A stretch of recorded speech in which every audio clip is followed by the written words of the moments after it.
वंदे मातरम, सुप्रभात विद्यार्थी मित्रों।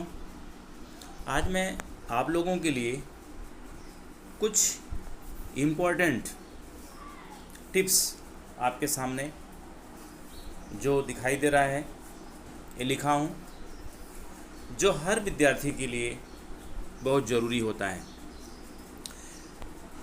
विद्यार्थी मित्रों, हर समय ये 5 टिप्स हर एग्ज़ाम में आपको काम आएंगी। बोर्ड एग्ज़ाम के लिए ये विशेष रूप से मैंने बनाया है, जो कि आपके लिए बहुत महत्वपूर्ण होंगी। तो बच्चों, हमेशा हमारे मन में यही रहता है कि हम क्या करें कि हमारा नंबर अच्छा खूब आए। तैयारी हो चुकी है, एग्ज़ाम का समय आ चुका है, फिर भी घबराहट मन में बनी रहती है कि क्या करें, कैसे नंबर आए, हमारा अच्छा नंबर आए, A+ आए। तो A+ लाने के लिए हमेशा मैं इस 5 बातों का ध्यान रखना चाहिए आपको। अगर 5 बातें ध्यान में हैं तो आप, अगर तैयारी थोड़ी अच्छी है, A+ अगर नहीं आ रहा है तो A+ ज़रूर आ जाएगा। इन बातों का ध्यान रखना बहुत ज़रूरी होता है। इन 5 बातों में सबसे ज़्यादा इम्पोर्टेंट है सारी चीज़ें इसमें। तो सारी बातों में ऐसा नहीं करना है कि 5 में से कोई भी नहीं है, ऐसा ज़रूरी है, सब ज़रूरी है बेटा। तो सबसे पहले मैं आपको बताता हूँ, पहली point, positive thinking. Positive thinking क्या है? पॉजिटिव थिंकिंग ये होता है बेटा, हमेशा हमें यही एग्ज़ाम तैयारी करके जो जाते हैं, एग्ज़ाम में तैयारी करके जाते हैं, तो हमेशा नकारात्मक सोच नहीं मन में आना चाहिए, पॉजिटिव थिंकिंग आना चाहिए कि आज हम चलेंगे, जो मैंने पढ़ा वही आएगा, वही लिखेंगे मस्त। तो पॉजिटिव थिंकिंग, अगर पॉजिटिव थिंकिंग है, तैयारी थोड़ी अच्छी है, तो A+ लाने से आपको कोई नहीं रोक सकता। चलेंगे आज एग्ज़ाम में बैठ करके और शांति से एकदम लिखेंगे पॉजिटिव, हम करके आएंगे, A+ आएगा ही मेरा। 10वीं में भले नहीं आया था, 12वीं में आ जाएगा। 10वीं में भले पास में पहुँचे थे हम, नज़दीक मान लीजिए आया था 88%, 87%, 82%, 80%, इतना आया था। तो हमेशा पॉजिटिव थिंकिंग के साथ एग्ज़ाम में जाना चाहिए। एग्ज़ाम हॉल में हमेशा पॉजिटिव थिंकिंग के साथ हम सब कुछ कर डालेंगे। आज सब कुछ लिख के आएंगे, बहुत अच्छा लिख के, ऐसा लिख के आएंगे कि एग्जामिनर को भी पता चलेगा कि हमने कैसा लिखा है, वो भी मजबूर हो जाएगा देने के लिए। इस तरह से पॉजिटिव थिंकिंग होनी चाहिए हमेशा।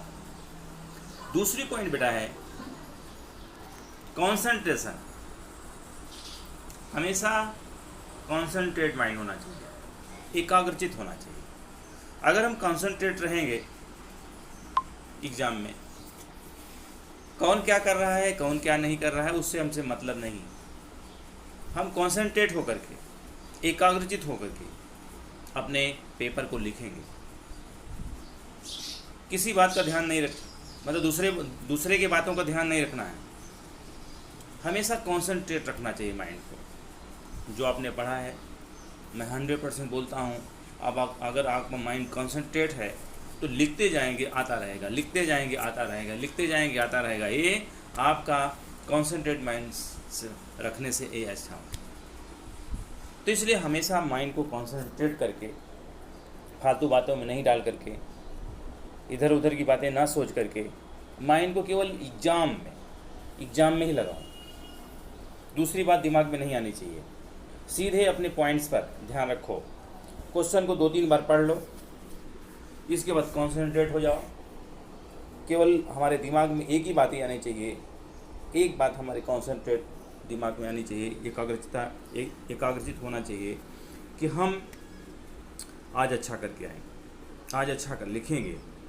बस यही केवल दिमाग होनी चाहिए। एकदम माइंड को कहीं न बाहर जाए, न घर पे जाए, कहीं भी नहीं जाना चाहिए, एकदम कंसंट्रेट होकर के लिखना चाहिए। तीसरी पॉइंट है बच्चों, राइटिंग। जो कि राइटिंग तो बहुत महत्वपूर्ण स्थान रखती है। हमेशा हर विद्यार्थी के लिए राइटिंग सबसे बेस्ट परफॉर्मेंस देती है। अगर आप राइटिंग अच्छी है, जल्दबाजी में नहीं लिख रहे हो, थोड़ा राइटिंग को ध्यान रखना पड़ेगा। पहले इसके लिए तो थोड़ा सा पहले से ध्यान रखना पड़ता है, लेकिन ये भी दिमाग में होनी चाहिए एग्ज़ाम में कि हमारी राइटिंग ख़राब तो नहीं हो रही है, कहीं ख़राब हो नहीं रही। लेकिन ऐसा ना हो कि राइटिंग बनाने के चक्कर में आपका क्वेश्चन भी छूट जाए, ये भी नहीं करना है। राइटिंग को अच्छा लिखना है। राइटिंग अच्छी जो होती है हमेशा ज़्यादा मार्क्स लाने में सहायता करती है। अच्छी राइटिंग सबको पसंद है। हर एग्जामिनर यही सोचता है कि अच्छी राइटिंग अगर है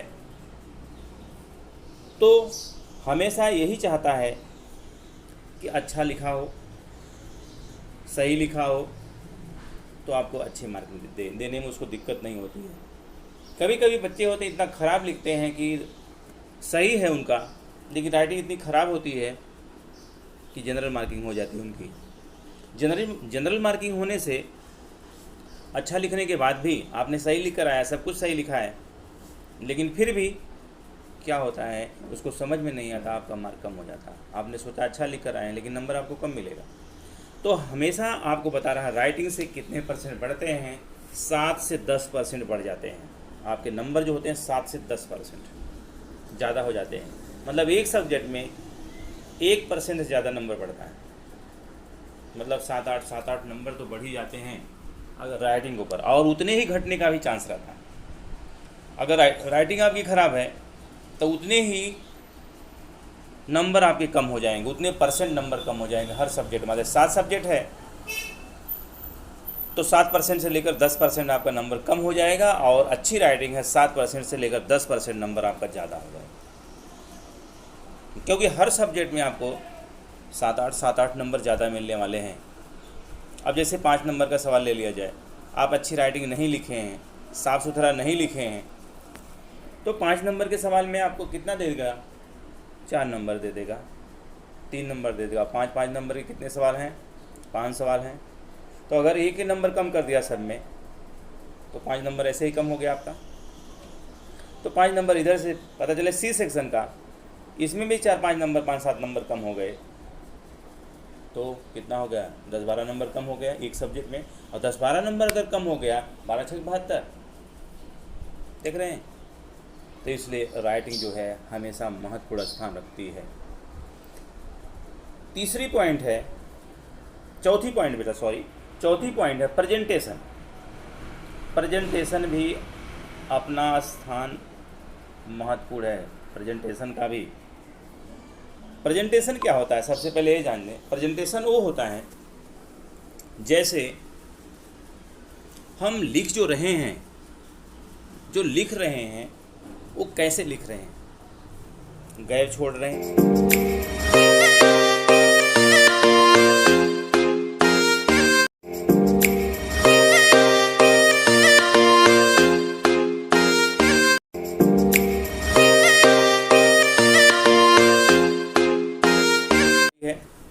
लिखावट तो देख लिया, अच्छा लिख रहे हैं, लेकिन आप प्रेजेंट अच्छा नहीं कर पा रहे हैं। जो सेक्शन आपको पहले आता है, जो सेक्शन में आपके ज़्यादा क्वेश्चन आते हैं, उस सेक्शन को आप पहले लिखे। चाहे ए लिखो, चाहे बी लिखो, चाहे सी लिखो, चाहे डी लिखो, या ई ही क्यों ना लिखो।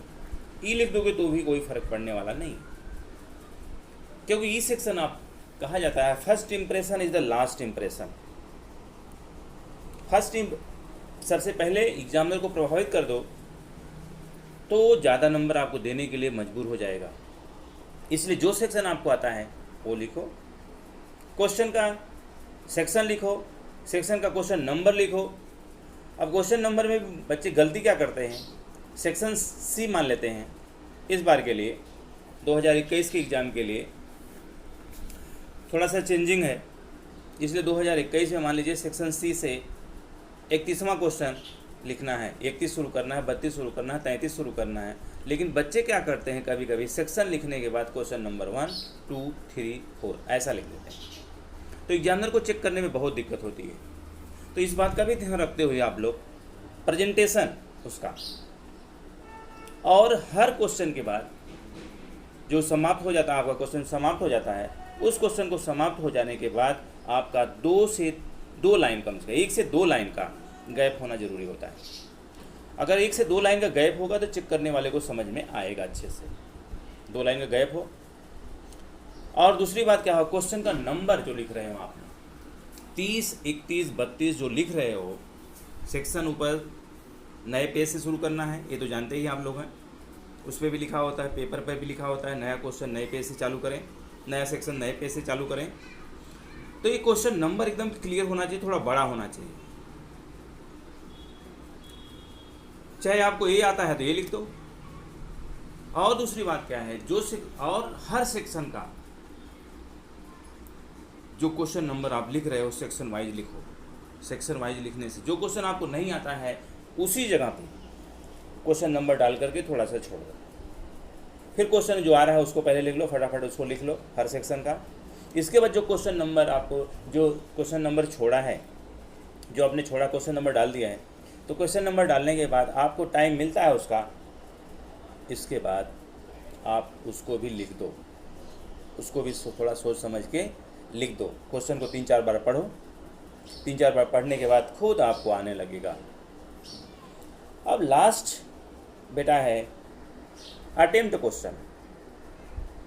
अटेम्प्ट क्वेश्चन, क्वेश्चन को अटेम्प्ट करना बहुत ज़रूरी होता है, सारे क्वेश्चन को, और उसके साथ साथ टाइम का भी ध्यान रखना है। क्वेश्चन आपने पूरा अटेम्प्ट किया है तो ज़्यादा नंबर मिलने का चांस रहते हैं। कभी कभी ऐसा होता है कि बच्चे की स्पीड कम होती है, तो स्पीड अगर कम रहेगी आपकी तो क्वेश्चन पूरा थोड़ा होने की संभावना कम हो जाती है। इसलिए हमारे दिमाग में यही होना चाहिए, टाइम को सेट कर लेना चाहिए पहले से ही।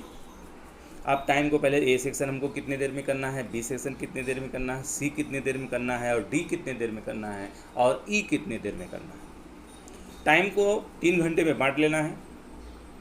जो ज़्यादा है उसको ज़्यादा समय दो, जो कम है उसको कम समय दो, लेकिन टाइम आपको हर सेक्शन के बाद टाइम को देख लेना है और सारे क्वेश्चन को अटेम्प्ट करना है। सारे क्वेश्चन, एक भी क्वेश्चन आपको छूटना नहीं चाहिए।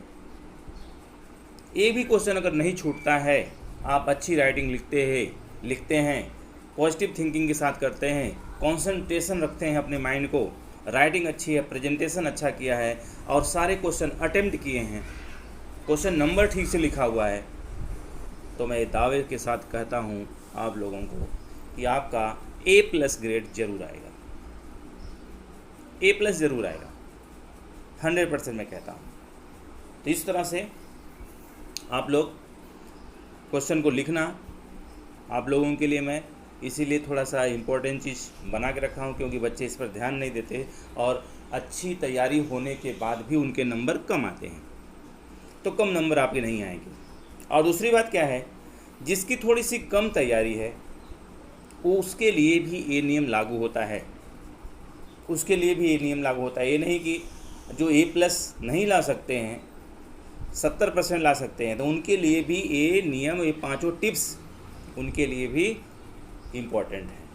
इसलिए वो लोग भी इस पूरे देखना और इसको लाइक अगर नहीं किए होंगे हमारे चैनल को, तो लाइक और सब्सक्राइब ज़रूर कर दीजिएगा बेटा, क्योंकि इसी तरह से मैं आपको और बहुत सारी चीज़ें आप लोगों को दिखाता रहूँगा और देता रहूँगा। और सब्सक्राइब कर देंगे तो आप लोगों को मैं तो भेजता रहूँगा, लेकिन फिर भी आप लोग लाइक और सब्सक्राइब ज़रूर कर दीजिएगा। धन्यवाद। जय हिंद।